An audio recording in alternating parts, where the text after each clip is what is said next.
네, 12.3 비상계엄 1년을 앞두고 여야 신경전이 거세지고 있습니다. 조금 전 조국혁신당에서는 새로운 당대표와 지도부를 선출을 했는데요. 이 밖에 관련 내용들 최창렬 용인대 특임 교수, 최수영 시사평론가와 짚어보겠습니다. 두 분 어서 오십시오. 안녕하세요. 반갑습니다.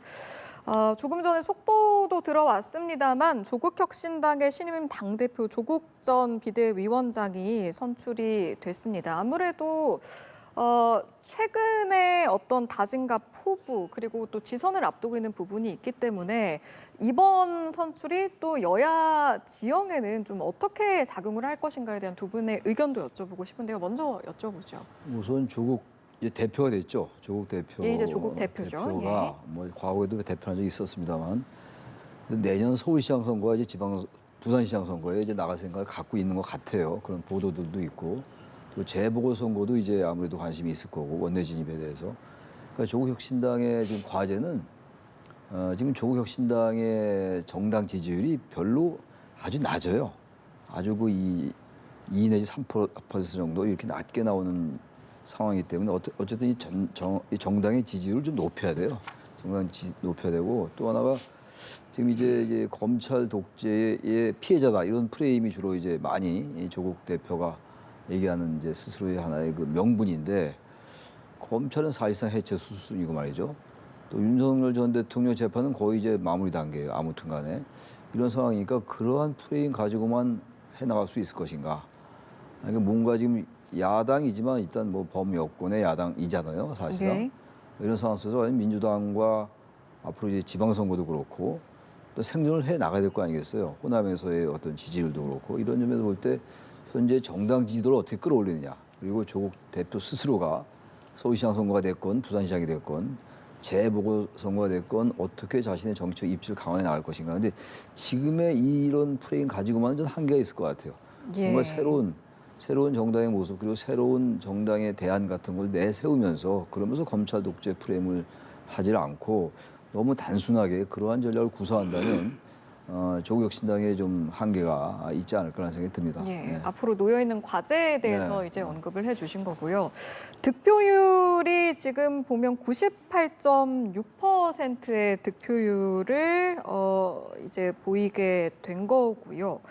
앞으로는 그러면 조국혁신당은 어떻게 가야 할 것인가? 여야 지원 가운데 어떤 역할을 할 것인가? 마찬가지 질문 여쭤볼게요. 네, 중요한 포인트입니다. 왜냐하면 조국 대표는 신임 대표는 이제 그 이번 출마를 통해서 새로운 항해도를 그리겠다. 그러니까 기존의 여의도 문법에 없고 여의도의 기존 정치권이 없던 새로운 해도를 그려서 나가겠다고 하는데 저는 그게 뭐 단순히 레토릭에 불과하지 현실적으로 그게 실현 가능할 것인가. 자, 한번 구체적으로 한번 들여다보면은 지난번 총선에는 이른바 지민비조, 지역구는 민주당, 비례는 조국혁신당이라는 일종의 나눔 현상으로 그다음에 분리투표 현상으로 원내 진출했어요. 11석 가까이 돼가지고 나왔는데 그때는 야당이었단 말이에요. 민주당도 야당이었고 조국혁신당도 야당이다 보니까 그런 어떤 분리 전략이 통했고 그다음에 또 지난번 담양군수 재보궐선거에서 담양군수를 이겼죠. 그때도 야당이었습니다. 그때는 민주당이 이제 곧 여당 될 것 같으니까 국민 그 호남에서 그렇다면 호남의 지역구를 가진 민주당을 좀 견제해 줄 필요가 있겠다고 담양군 선거에서 민주당이 전략적 호남 유권자들에게 해줬어요. 그런데 지금은 민주당이 이제 여당이 된 상태에서 조국혁신당이 과연 저렇게 이제 강력한 의제, 뭐 검찰 해체라든가 뭐 사법개혁 이런 것만 갖고 과연 지속 가능한 정당의 대안 정당으로 될 것인가? 이건 굉장히 심각한 문제일 수밖에 없는데 결국 이번에 득표율에서도 보여주듯이 조국 한 사람에게 의존하는 조국혁신당이 1인 정당의 체제를 벗어나지 못했다는 것을 득표율로도 보여준 데다가 과연 그러면 전국 단위 선거인 지방선거를 앞두고 과연 조국 대표의 1인 어떤 그 기회가 아니라 당 전체에 정말 후보를 낸다든가 그 선거 캠페인을 이끌어갈 수 있다든가 하는 그런 어떤 동력과 그런 어떤 힘을 보여줄 수 있을지 이건 과제가 될 수밖에 없기 때문에 예. 오늘 선출이야 뭐 당연히 예정된 거고요.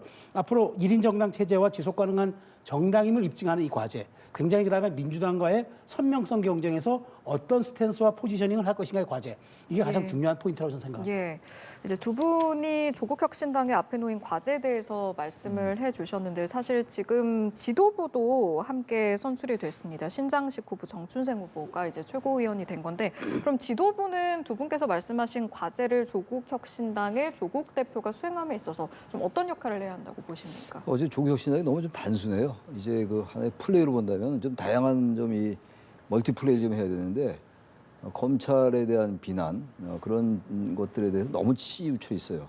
조국 대표는 아무래도 뭐 그럴 수밖에 없겠죠. 2019년도 조국 사태 때부터 그때 이제 문재인 정부 때 법무장관으로 되면서 그때부터 조국 대표가 정치권의 이제 하나의 변수로서 하나의 주요 인자로서 등장을 한 것이기 때문에 지금 최고위원이 지금 정춘생 의원 그리고 신장식 의원 현역 의원들이 된 겁니다. 예. 그러니까 이 의원들도 뭐 조국 대표와 같이 이제 지향을 같이 하는 건데 최고위원들의 역할보다도 어떤 조국 혁신당이 혁신당으로서 뭔가 혁신하나면 좋은데 사법 혁신만이 아닌 전반적인 새로운 여러 가지 다양한 아젠다 이런 걸 가지고 접근할 필요가 좀 있어요. 그게 왜냐하면 조국 혁신당에 뭐 저기 지지자들이 있다 하더라도 너무 지금 지지자가 너무 약해요. 빈약하다고요. 이 정치적을 깨기가 만만치가 않을 겁니다. 아마 민주당과 큰 틀에서는 같이 간다 하더라도 합당이나 통합하지 않는 한 뭔가 민주당과 차별화하는 아까 지금 이제 우리 최 평론가님은 이제 선명성 말씀하셨는데 예. 뭔가 민주당과 차별화를 어떻게 나갈 것인가 쉽지가 않을 거예요 아마. 그런 상황 속에서 조국 혁신당이 처한 그리고 그야말로 1인 정당 맞죠? 98점. 예, 잠시만요. 네. 지금 전당대회 조국혁신당의 전당대회 현장 연결해 보려고 하는데요. 앞서 조국 대표의 선출 소식 전해드렸습니다. 취임 일성 어떤 이야기가 나올지 현장 연결해서 함께 여러분, 들어보겠습니다. 감사합니다. 저를 조국혁신호의 선장으로 다시 임명해 주셨습니다. 여러분의 간절하고 단호한 뜻 잘 알고 있습니다. 어떠한 어려움이 있더라도 끝까지 포기하지 않고 나아가겠습니다. 새로운 최고위원 두 분께 축하의 인사드립니다. 항로를 잘 안내하는 유능한 항해사가 되실 것으로 믿습니다. 또한 전당대회를 뜨겁게 만들고 혁신의 경쟁을 보여주신 이명택, 정경호 두 분 후보께도 위로와 감사 인사드립니다. 이제 당원 동지들과 함께 혁신의 대항해를 시작하겠습니다. 조국혁신호의 돛을 더 높이, 더 힘차게 올리겠습니다. 존경하는 당원 동지 여러분, 조국혁신당의 주인은 당원입니다. 당원의 책임과 권한을 더 강화하겠습니다. 동시에 당의 문을 활짝 열고 더 많은 국민을 당원으로 모시겠습니다. 혁신에 이어달리기 멈추지 않겠습니다. 비상대책위원회가 마련한 뉴파티 비전으로 정당 민주주의의 새 장을 열겠습니다. 내란을 격퇴한 응원봉 혁명을 다원 민주주의로 구현하는 미래 정당이 되겠습니다. 존경하는 국민 여러분, 사랑하는 당원 동지 여러분, 저는 오늘 국민 중심 큰 정치를 선언하고자 합니다. 조국혁신당은 당원 주권과 국민 주권이 조화롭게 실현되는 정당으로 진화될 것입니다. 팬덤에 의존하는 정치 하지 않겠습니다. 당원의 열정은 엔진이 되고 국민의 목소리는 방향이 될 것입니다. 두 목소리가 따로 가지 않고 함께 가는 정치를 하겠습니다. 큰 가치, 큰 비전, 큰 책임을 갖고 국민의 삶과 대한민국의 미래를 새롭게 만들어내는 큰 정치를 하겠습니다. 김대중과 김영삼의 정신을 모두 잇겠습니다.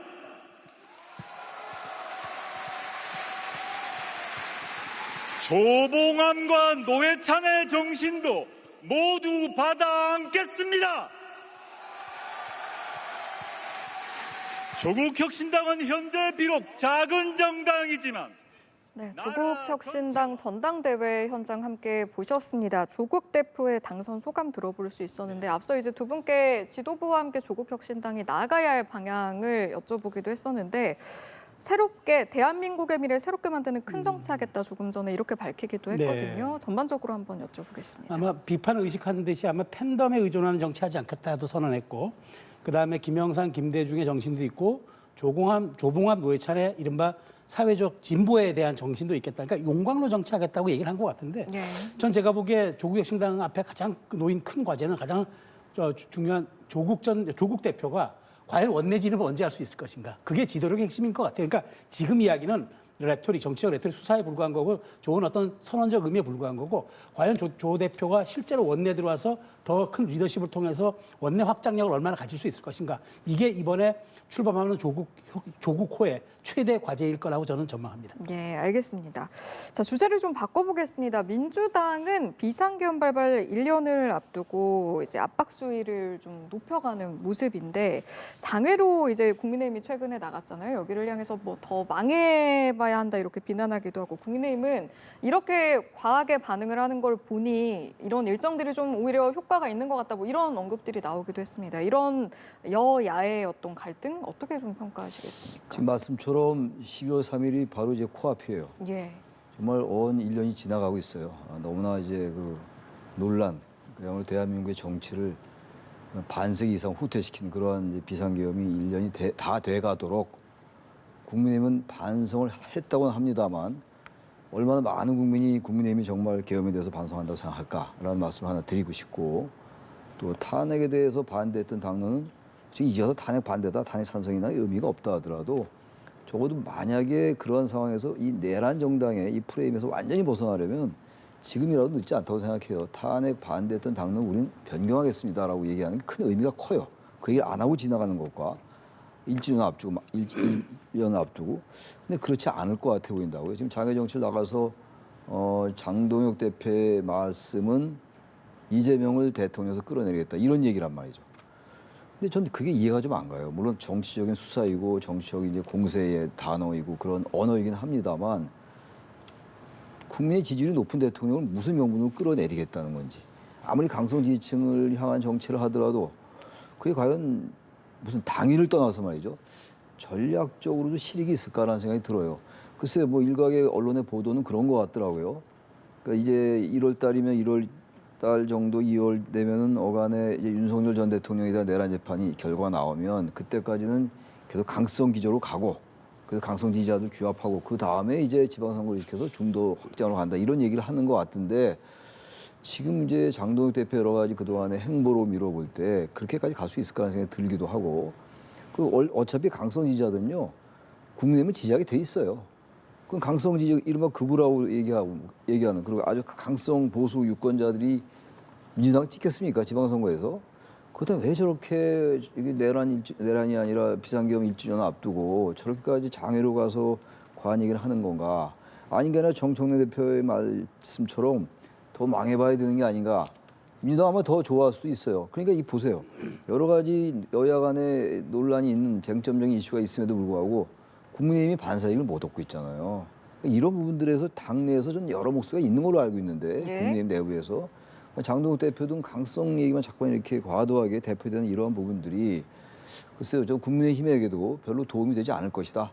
어떤 무슨 이게 잘못됐다라고 비난, 옳다 그르다라는 비판 이전에 과연 전략적이라는 측면에서 볼 때 저희가 유효할까? 좀 그런 생각이 참 들어요. 그래서 어쨌든 국민의힘이 뭔가 좀 이 태세를 좀 바꾸고, 그렇다면 국민의힘이 중도층한테 호소할 수 있는 길이 있을 텐데 전략적으로 저렇게 하는 건지 참 저로서 이해가 안 갑니다. 예. 네. 일단은 이제 여야 갈등에 있어서, 특히 국민의힘의 행보에 있어서 이제 물음표를 던지는 맥락에서 말씀을 해주신 거거든요. 어떤 의견이십니까? 난 저는 근데 이제 그 기회 요인과 위기 요인이 공존한다고 봐요. 왜냐하면 예. 12월 3일이 공교롭게도 장동혁 대표 취임 또 100일입니다. 예. 그래서 아마 제가 알기로도 100일 메시지를 어떻게 낼 것이냐를 고심하고 있는 것도 아는데, 신동욱 최고위원 같은 경우에는 아마 전향적인 내용이 포함될 수도 있다라는 지금 얘기가 나올 수도 있어요. 그래서 저는 12월 3일이 이제 여러 가지 그 국민의힘 입장에서는 위기와 기회 요인이 함께 공존하는 그런 아마 타이밍이 될 것 같은데, 저는 이렇게 생각합니다. 지금 아마 장동혁 대표의 지금 정치 방향은 이른바 결집에 조금 방점이 있는 것 같고, 그다음에 새해 들어서는 전향과 동원이라는 새로운 중도 확장과 외연 확대를 위한 아마 전략적 고려들이 있을 겁니다. 그 과정에서 12월 3일에 이제 있었던 계엄 선포 1년과 그다음에 장동혁 대표의 취임 100일이 공교롭게 겹치는데 이 와중에 내는 장동혁 대표의 메시지가 결국에는 새해 지방선거에 돌입하는 그런 예언적 혹은 선언적 그런 얘기를 담을 것이라고 보기 때문에 저는 지금 최 교수님 많이 걱정하셨지만 뭐 강성일변도로 가고 있다. 현재까지는 뭐 그렇게 보일 수 있는 측면도 있으나 그것이 결국 저는 전부는 아닐 것이다. 정치라는 게 결국 다양성의 예술이고 장동혁 대표가 갖고 있는 굉장한 전략적 유연성들을 고려할 때 예. 어느 정도까지 허용을 하면서 향후 외연 확장할 것인가 이 부분은 저는 좀 지켜볼 대목이라고 보고요. 예. 그 과정 자체가 아마 국민들에게 새로운 또 퍼포먼스를 제공하는 단계가 되지 않을까 저는 그렇게 네. 생각합니다. 대장동 항소 포기 사태와 관련한 토론은 좀 언제 어떤 방식으로 진행이 될 거라고 보십니까? 저는 금방 될 것 같아요. 왜냐하면 조국 대표가 지금 예. 얘기한 데다가 제가 보기 정청래 대표는 뭐 여기에 응하지 않겠죠. 왜냐하면 와봤자 수세적이고 방어적인 입장만 해야 될 테니까.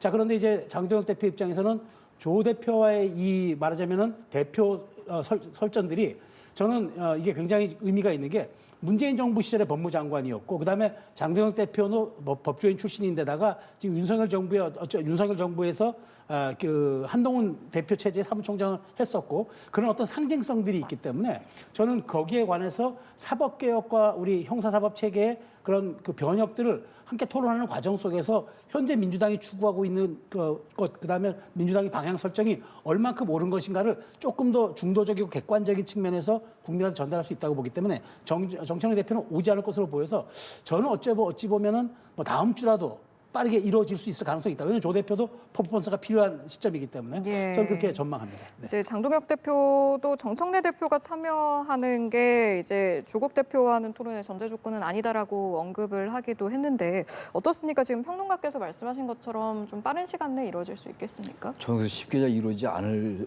그런가요? 수도 있다고 봐요. 이제 합의는 했다고 하는데 한동훈 전 대표가 제안했던 건 조국 대표가 거절했잖아요. 그리고 이제 장동혁 대표하고는 이제 토론을 하겠다. 상당히 여러 가지 정치적인 수가 있어 보여요. 그렇다면 대장동 이 문제에 대해서 특히 최근에 그 항소 포기와 관련된 거 한동훈 전 대표도 할 수 있는 거죠. 근데 어쨌든 장동혁 대표가 대표성이 있고 한동훈 전 대표는 대표성이 없다고 판단해서인지 일단 한 전 대표 토론 제안은 거절하고 이제 장 대표하고 한다는 건데 뭐 정청래 대표는 당연히 참석 안 할 것 같고 참석 안 할 겁니다 아마. 근데 이 항소 포기 이 문제 가지고 지금 장소를 잡자 이렇게 얘기했는데. 장소를 잡으려면 금명은 빨리 잡아야죠.